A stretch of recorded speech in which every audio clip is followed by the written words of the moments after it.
잠언은 두 부분으로 나눠볼 수 있습니다. 중간 부분인 10장에서 후반부인 31장 9절까지는 삶에 대한 개별적인 조언들을 하는 부분입니다. 삶에 대한 여러 가지 조언들을 모아놓은 것입니다.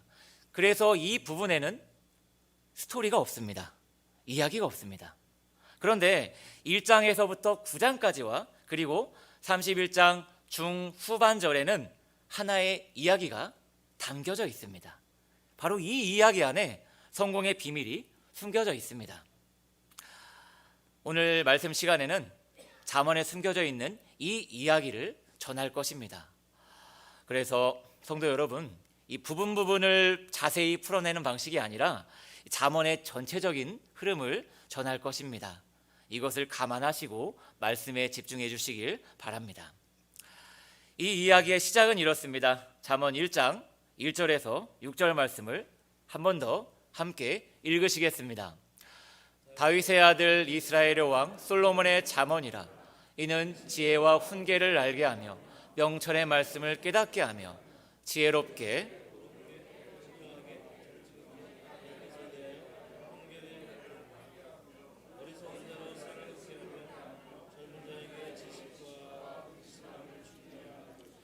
지혜 있는 자는 듣고 학식이 더할 것이요 명철한 자는 지략을 얻을 것이라.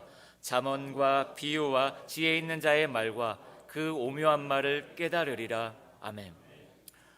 솔로몬의 말인데요, 이 부분에는 좋은 단어들이 많이 등장합니다. 훈계, 명철, 지식, 슬기, 학식, 지략 등인데요, 이 단어들은 대부분 지혜와 같은 의미로 쓰입니다. 즉 지혜라는 한 단어를 강조하기 위해서 여러 단어들을 사용한 것입니다. 그래서 1절에서 6절까지를 요약하면 이렇습니다. 지혜가 정말 중요하다. 지혜가 너를 살린다. 지혜가 너의 생명을 보존한다. 그러니까 지혜를 얻어라. 이 내용입니다. 그런데 지혜를 얻는 방법은 간단합니다. 7절에 쓰여 있습니다. 7절 말씀 함께 읽으시겠습니다. 여호와를 경외하는 것이 지식의 근본이거늘 미련한 자는 지혜와 훈계를 멸시하느니라. 아멘. 지혜를 얻는 방법은 하나님을 경외하는 것입니다. 간단해 보이는 방법입니다. 그러나 이 방법 하나를 설명하기 위해서 잠언 전체가 쓰여진 것입니다. 잠언에 보이는 여러 구절들은 삶에 대한 단순한 조언들이 아니라 하나님을 경외하는 것이 무엇인가를 구체적으로 말하는 것들입니다. 8절 이후로 기록된 악을 행하지 말아라, 부당한 재물을 버리라, 악인들을 멀리하라, 정직하라, 성실하라, 부모를 공경하라, 이웃에게 정직하라, 지금 너의 옆에 있는 그 사람을 존중하라.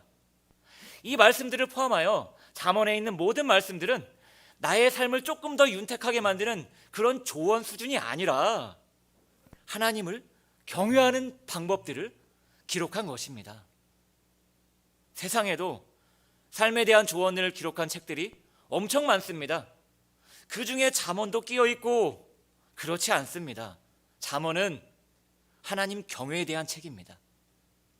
솔로몬은 이렇게 하나님을 경외하라, 그럼으로써 지혜를 얻으라 라고 말하는 것입니다. 또한 솔로몬은 4장 8절에서 이렇게 말합니다. 함께 읽으시겠습니다. 그를 높이라, 그리하면 그가 너를 높이 들리라. 아멘. 여기서 그는 지혜를 가리킵니다. 솔로몬은 지혜를 의인화해서 설명하고 있는 것입니다. 어떻게 설명하나요? 지혜를 품으라. 여기서 품다라는 동사는 일시적으로 한 번 품다 그런 의미가 아닙니다. 영속적으로 품는 것을 의미합니다. 따라서 저 구절에서 솔로몬이 말하는 바는 지혜를 한 번 얻는 정도가 아니라 계속해서 얻어라, 계속해서 추구해라. 그러기 위해서 하나님을 계속해서 경외하라, 이렇게 말하는 것입니다. 이렇게 솔로몬은 1장에서 4장까지는 지혜가 중요하니까 지혜를 얻어라, 그러기 위해서 하나님을 계속해서 경외하라 라고 말합니다. 그런데 여기까지만 들으면 우리는 오늘 말씀의 주제인 성공의 비밀을 알아내기 어렵습니다. 그래서 솔로몬은 성공의 비밀을 위한 또 한 가지의 중요한 이야기를 잠언에 담아놨습니다. 바로 그 아들에 대한 이야기입니다. 이 내용상 아들이라고 하겠습니다. 잠언 1장 8절과 10절과 15절은 내 아들아 라고 시작합니다. 아직까지 전한 잠언의 메시지들은 솔로몬이 자기 아들에게 하고 있는 말로 볼 수 있습니다. 그런데 솔로몬은 지혜를 찾는 방법이 하나님을 경외하는 것이라고 아들에게 분명히 말을 했는데, 문제는 아들이 못 알아들을 게 뻔하기 때문에 다른 이야기를 하나 더 해줍니다. 잠언 1장 20절 말씀, 21절 말씀 함께 읽으시겠습니다. 지혜가 길거리에서 부르며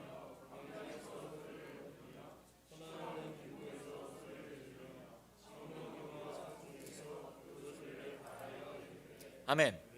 솔로몬은 지혜의 특징을 설명해서 아들이 지혜를 직접 찾아가도록 만듭니다. 뭔가 이상합니다. 지혜를 얻는 방법은 하나님 경외 하나밖에 없는데 솔로몬은 아들에게 하나님 경외를 건너뛰고 지혜를 직접 찾아보라고 설명하고 있습니다. 그래서 솔로몬이 말한 지혜의 특징은 길거리에서 소리를 높이며 소리를 지르며 소리를 바라며입니다. 솔로몬이 찾으라는 지혜는 조용하지 않습니다. 자기를 숨기지 않습니다. 사람이 많은 곳에서 자기를 드러내며 소리를 지릅니다. 솔로몬은 이러한 특징을 가진 지혜를 찾으라고 아들에게 말하고 있습니다.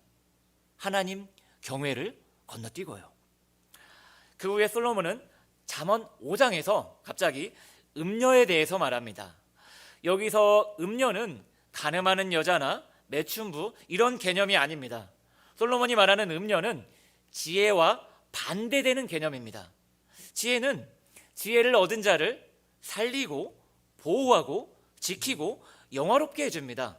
반대로 음녀라는 존재는 음녀에게 넘어온 자를 상하게 만들고 망하게 만들고 죽게 만들어서 결국 영원한 멸망으로 떨어뜨리는 존재입니다. 이 음녀에 대해서 솔로몬이 그 특징을 설명합니다. 잠언 5장 3절 말씀입니다. 읽으시겠습니다. 대저 음녀의 입술은 아멘. 성도 여러분, 잘 들으셔야 합니다.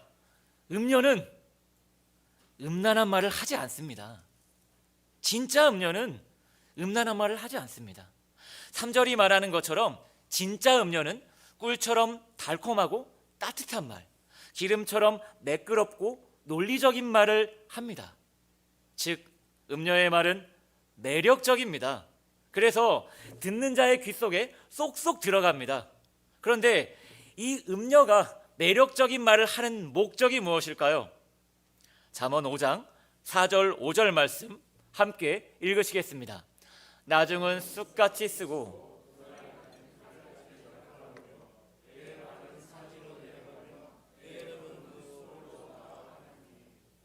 5절 말씀.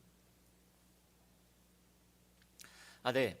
단순합니다. 자기의 매력적인 말에 넘어온 자를 죽이는 것입니다. 음녀의 목적 단순합니다.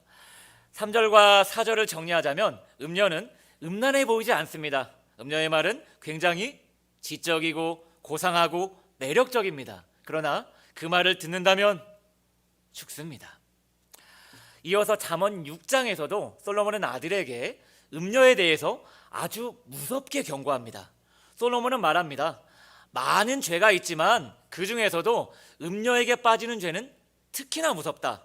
정말로 위험하다. 왜냐하면 음녀에게 한번 걸리면 다시 살아날 기회가, 다시 회복될 기회가 없기 때문이다. 회복이 불가능하기 때문이다. 이렇게 음녀에 대한 강한 경고를 솔로몬은 4번이나 반복하면서 아들을 가르칩니다. 6장 26절 말씀 함께 6장 26절 말씀 읽으시겠습니다. 음료로 말미암아 사람이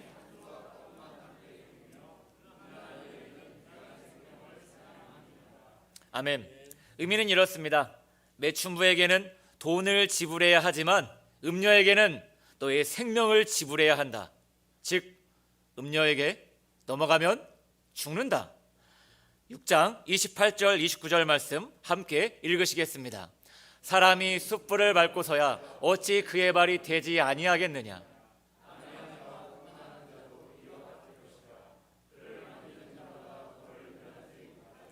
아멘. 성경이 정한 간음죄에 대한 처벌은 죽음입니다.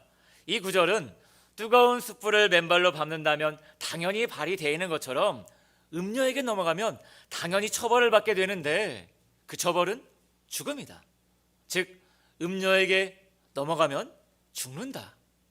이어서 잠언 6장 30절, 32절, 31절, 32절에서도 마찬가지로 얘기하며 잠언 6장 34절, 35절에서도 같은 의미를 얘기합니다. 34, 35절 함께 읽으시겠습니다. 남편이 투기로 분노하여 원수 갚는 날에 용서하지 아니하고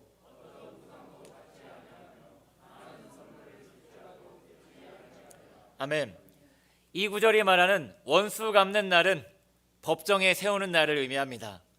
이 구절은 너가 음녀 때문에 법정에 선다면 너가 남편에게 아무리 선물을 주고 뇌물을 주고 합의를 해도 소용없다. 너는 반드시 처벌을 받을 것인데 그 처벌은 죽음이다. 음녀에게 넘어가면 죽는다. 이렇게 솔로몬은 잠언에서 4번이나 반복해서 음녀에게 넘어가면 죽는다고 강력하게 경고합니다. 성도 여러분, 우리는 지금 솔로몬이 아들에게 지혜를 찾으라고 하는 조언을 듣고 있습니다. 정리를 하자면 솔로몬은 크게 2가지의 조언을 해줬습니다. 첫째는 지혜는 소리를 바란다, 소리를 지른다, 자기를 광장에 드러낸다. 이 지혜를 꼭 찾아라. 그리고 둘째는 음녀는 반드시 피해라. 음녀에게 넘어가면 너는 죽는다. 이것입니다. 자, 이 가르침을 받은 아들이 스스로 이렇게 다짐했을 것입니다. 나는 음녀는 결단코 피하리라. 그러나 지혜는 반드시 얻으리라. 이런 각오를 한 다음에 아들이 왕궁을 나섭니다. 왕궁 밖으로 나와서 거리로 나옵니다. 음녀는 피하고 지혜를 찾기 위해서요. 이제부터 이 아들의 이야기의 중반부가 시작됩니다. 그런데 문제가 생깁니다. 아들이 왕궁에서 나와서 거리로 나오자마자 곧바로 아들 앞에 음녀가 등장합니다.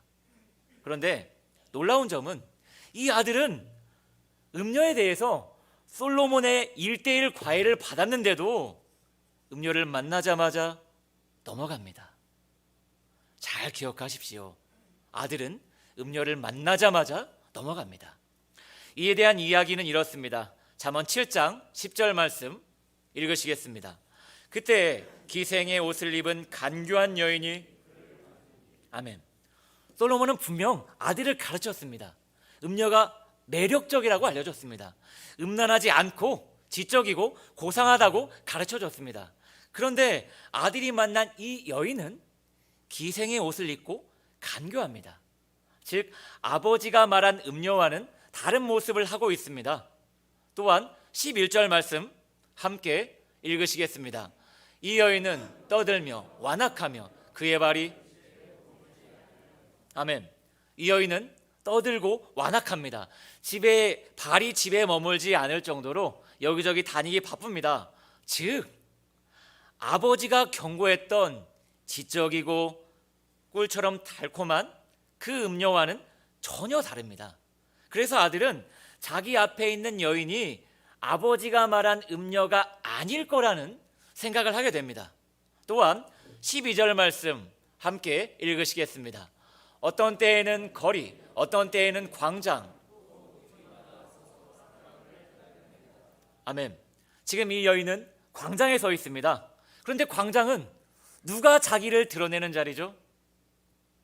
맞습니다. 1장 20절 말씀 함께 읽으시겠습니다. 지혜가 길거리에서 부르며 광장에서 소리를 높이며. 광장은 지혜가 자기를 드러내는 자리입니다. 즉 이 여인은 지혜가 광장에서 외치는 모습을 흉내내는 것입니다. 성도 여러분, 이 여인은 음녀가 맞습니다. 그런데 여인은 음녀의 모습은 감추고 지혜의 모습을 흉내내고 있는 것입니다. 그래서 아들의 생각이 더 발전하게 됩니다. 처음에는 자기 앞에 있는 여인이 음녀는 아닐 거라는 그 정도만 생각했는데, 이제는 자기 앞에 있는 여인이 지혜일 수도 있겠다라고 생각하게 됩니다. 바로 이러한 상황에서 여인은 아주 신앙이 있는 사람인 척 연기를 합니다. 7장 14절 말씀 함께 읽으시겠습니다. 내가 아멘. 여인은 자기를 화목제를 드리는 사람으로, 서원을 갚는 사람으로 연기를 합니다. 그래서 아들은 이 여인을 더욱 지혜로 여기게 됩니다. 자기가 찾아야 할 지혜가 바로 자기 앞에 있는 여인이라고 생각하게 됩니다. 그런데 14절 말씀을 다시 보겠습니다. 여기서 여인이 서원한 것을 7장 14절 말씀, 여인이 서원한 것을 언제 갚는다고 하죠? 오늘입니다. 왜 하필 오늘일까요? 여기서 갚았노라라는 동사는 과거형처럼 보입니다. 하지만 예언적 완료형으로도 볼 수 있습니다. 예를 들면 두 명이서 말싸움을 하다가 한 명이 너무 화가 나면 이렇게 말합니다. 너는 오늘 내 손에 죽었어. 여기서 죽었어라는 동사는 과거형이지만 그 의미는 이미 죽었다가 아니라 이제 내 손에 죽게 될 거라는 미래에 대한 의미입니다. 이와 비슷합니다. 여인이 말한 서원한 것을 오늘 갚았노라, 이 말의 의미는 내가 화목제사를 드릴 거예요. 그래서 나의 서원을 오늘 갚을 거예요 라는 의미입니다.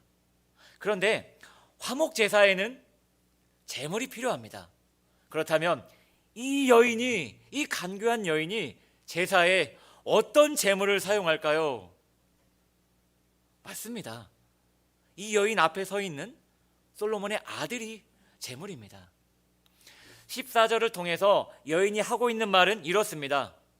내가 오늘 제물을 바쳐서 서원을 갚을 것인데 그 제물이 바로 너야. 이런 의미입니다.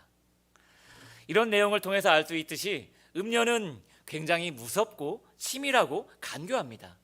그러나 아들은 어리석게도 자기 앞에 있는 여자를 화목제도 드리고 서원도 갚는 신앙이 깊은 여자로 보게 됩니다. 즉 아들은 여인을 지혜로 여기게 됩니다. 아들이 음녀에게 거의 다 넘어온 것입니다. 그래서 17절에서 여인이 16절 17절에서 여인이 이렇게 말합니다. 함께 읽으시겠습니다. 내 침상에는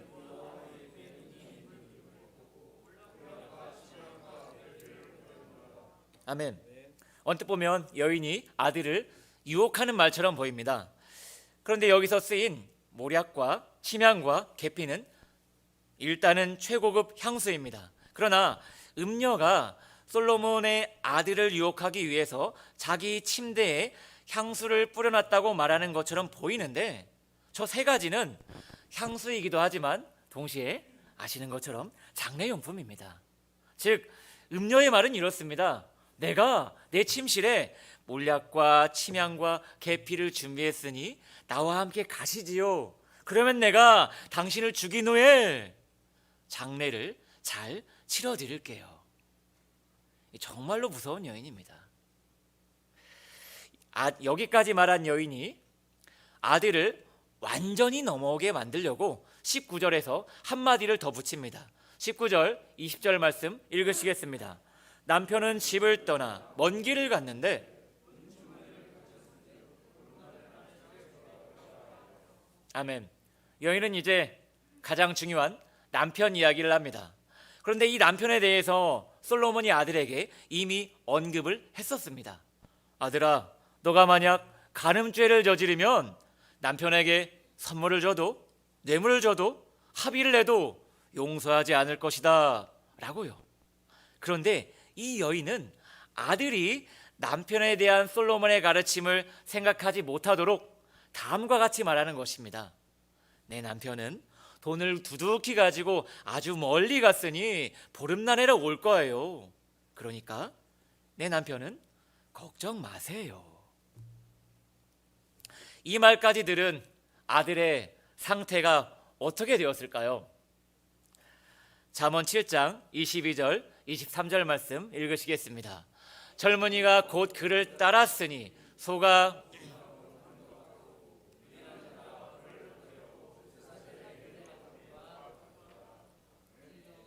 필경은 뚫게 되리라. 새가 빨리 그물로 들어가되.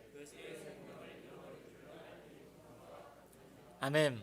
자기 앞에 있는 여자가 음료라는 것은 전혀 깨닫지 못하고 자기 발로 음료를 따라갑니다. 그런데 따라가는 와중에 아들은 이렇게 생각합니다. 내가 지혜를 만났구나. 이야, 왕궁을 나오자마자 곧바로 지혜를 만났구나. 정말로 하나님이 도우신 거야. 하나님이 은혜를 베푸셔서 이렇게 빨리 찾게 된 거야. 그래서 나는 이제 지혜를 만나서 그녀의 집으로 행복의 나라로 가는구나. 아들은 음녀를 만났는데 전혀 깨닫지 못하고 죽을 곳을 향해서 자기 발로 당당하게 기쁨으로 걸어갑니다. 여기까지가 잠언 1장에서 7장까지의 내용입니다. 중간 정리를 하겠습니다. 솔로몬이 아들에게 분명한 가르침을 줬습니다. 지혜를 찾으라, 음녀는 피하라. 하지만 가르침을 받은 아들은 지혜가 아니라 음녀에게 넘어갑니다. 음녀를 지혜라 착각하고 자기 발로 따라갑니다.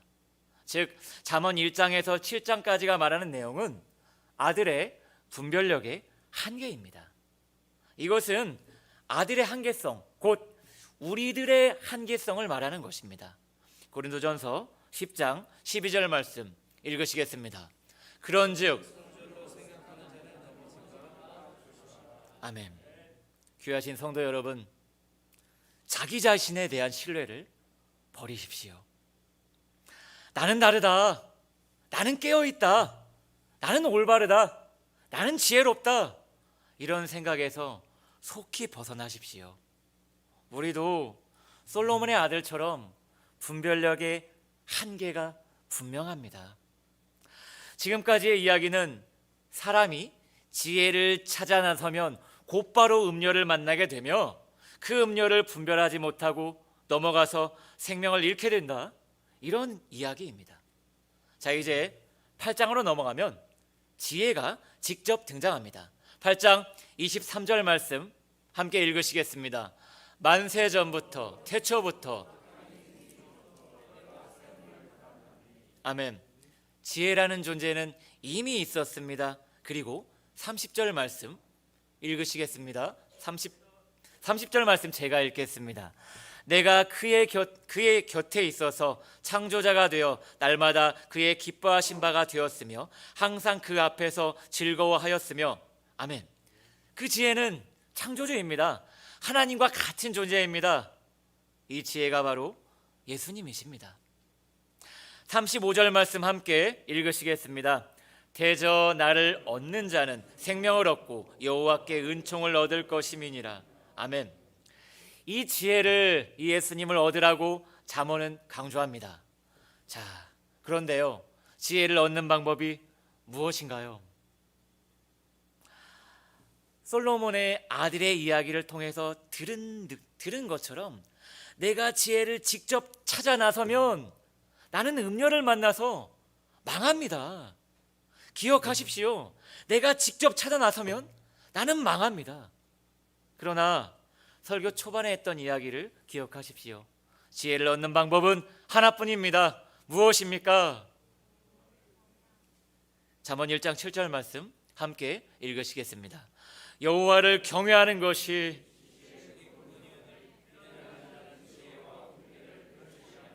아멘.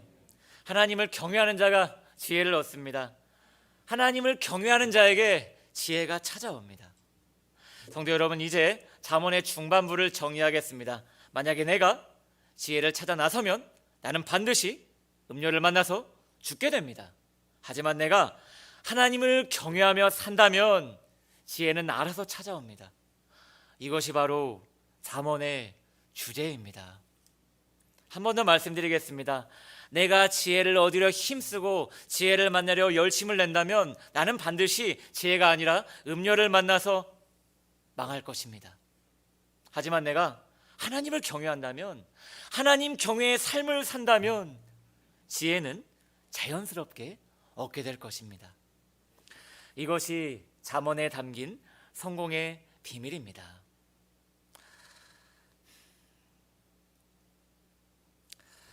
성도 여러분, 잠언의 전체 주제는 지혜입니다. 그래서 지혜를 얻으라고 잠언은 얘기하는 것입니다. 그 지혜를 얻는 방법은 하나뿐입니다. 하나님 경외입니다. 이제 적용을 하겠습니다. 만약에 내가 신앙적인 승리를 추구한다면 어떤 결과를 얻게 될까요? 이제부터 새벽 예배 나와야지. 이제부터 성경 읽기 꾸준히 해야지. 이제부터 기도 생활 열심히 해야지. 이제부터 맡은 봉사 열심히 해야지. 그렇다면 나는 반드시 음료를 만나서 망할 것입니다. 하나님 경외가 빠진 열심은 나를 반드시 망하게 만들 것입니다. 그래서 내가 하나님 경외하기로 마음먹고 하나님 경외의 목적을 두고 산다면 신앙적인 승리는 자연스럽게 따라올 것입니다. 또한 혹시나 구원의 확신 또는 구원에 대해서 고민을 하고 있는 분이 계실지도 모릅니다.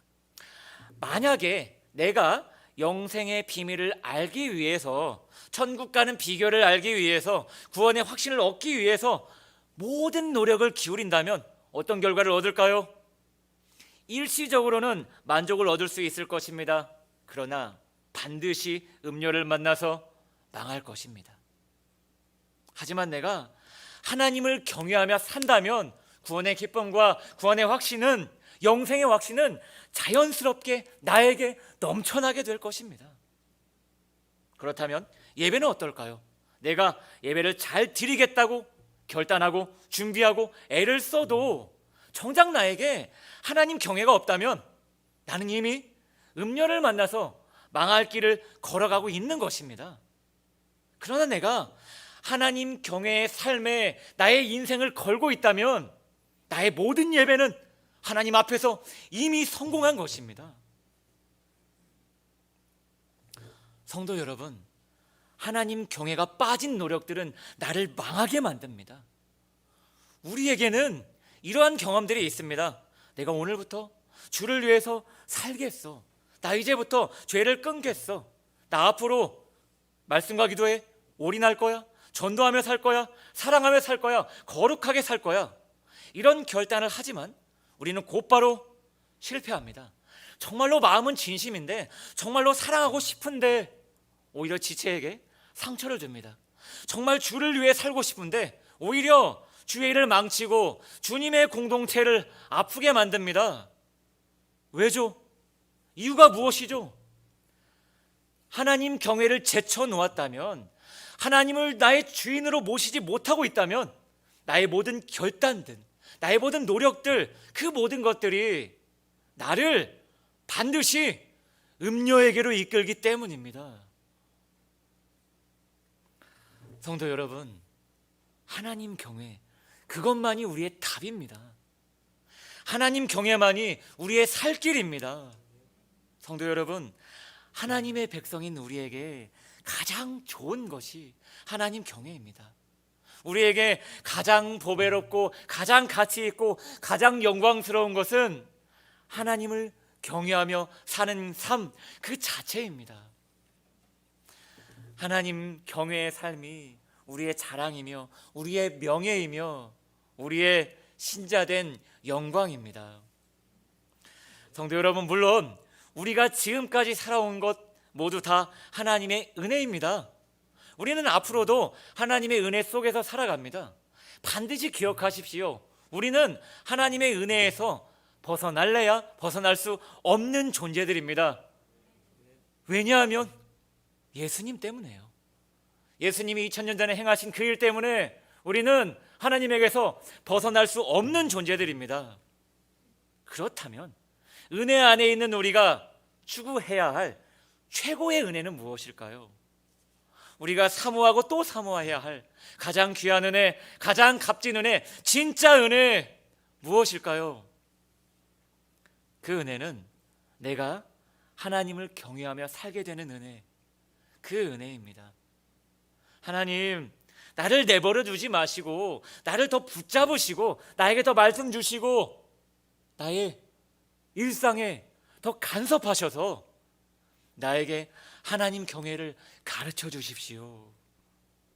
이러한 간구를 올려드리며 살아가는 것이 진짜 은혜를 받은 자의 삶입니다.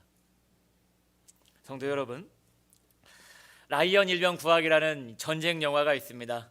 이 영화 이야기로 설교를 마무리하겠습니다. 영화 속에 등장하는 어떤 어머니에게 4명의 아들이 있습니다. 모두 청년입니다. 그런데 전쟁이 터졌고 어머니의 4아들이 모두 전쟁터에 투입됩니다. 그리고 전쟁은 점점 더 치열해집니다. 그러다 얼마 후에 어떤 장교 한 명이 이 어머니에게 찾아옵니다. 찾아와서 하는 말이, 어머니, 첫째 아들이 전사했습니다. 그 후에 얼마 후에 그 장교가 또다시 어머니를 찾아옵니다. 와서 하는 말이, 어머니, 둘째 아들이 전사했습니다. 얼마 후에 장교가 또다시 찾아와서 어머니에게 하는 말이, 어머니, 셋째 아들이 전사했습니다. 이렇게 4아들 중에서 3아들이 전쟁터에서 죽습니다. 그래서 이제 막내 아들 하나만 남았는데 그 막내의 이름이 라이언입니다. 계급은 일병이고요. 그런데 라이언 일병이 속한 부대도 거의 전멸할 위기에 처해 있습니다. 그래서 막내 아들, 하나 남은 아들의 생명도 위험한 상황이 되었습니다.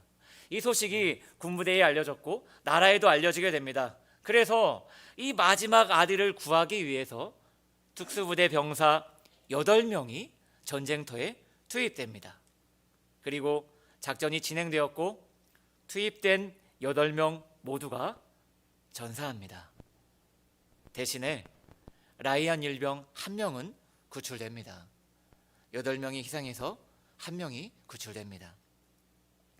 그렇게 라이언은 구출되었고 수십 년의 세월이 흐른 후에 라이언은 노년의 어르신이 됩니다.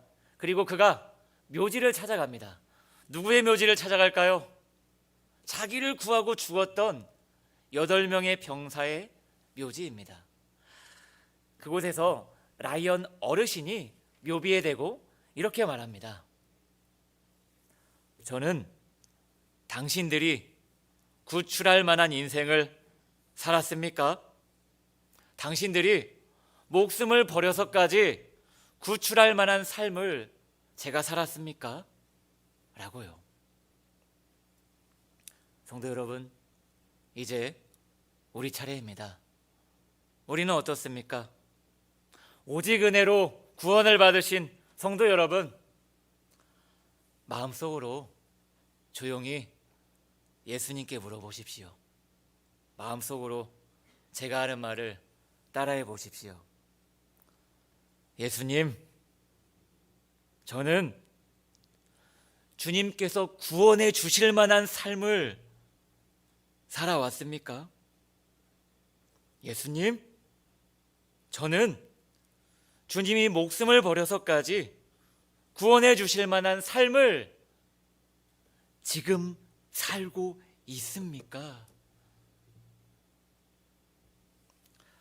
성도 여러분, 우리를 구원하신 하나님 아버지께서는 우리가 어떤 삶을 살기를 원하실까요? 나 배부르고 내 가족들 안전하고 내 사람들 평안하고 중요합니다. 또한 주일 성수, 봉사, 헌금 중요합니다. 또한 가정, 직장, 학업 어느 하나 소홀히 할 수 없습니다. 모두 다 중요합니다. 그러나 하나님이 원하시는 가장 본질적인, 가장 근본적인 것은 하나님 경외입니다. 주인이신 하나님 경외하고 하나님 말씀에 두려워 떨고 그 말씀에 이 인생을 거는 하나님 경외의 삶을 살기를 원하십니다. 하나님 경외, 그 귀한 일을 향하여, 그 귀한 사명을 향하여 성도님들 다시 한번 힘을 내십시오. 하나님 경외를 위한 은혜를 다시 한번 열심히 구하십시오. 그 은혜를 하나님께서 이 자리에 함께하는 모든 성도님들에게 넘치게 부어주시길 예수님 이름으로 축원합니다.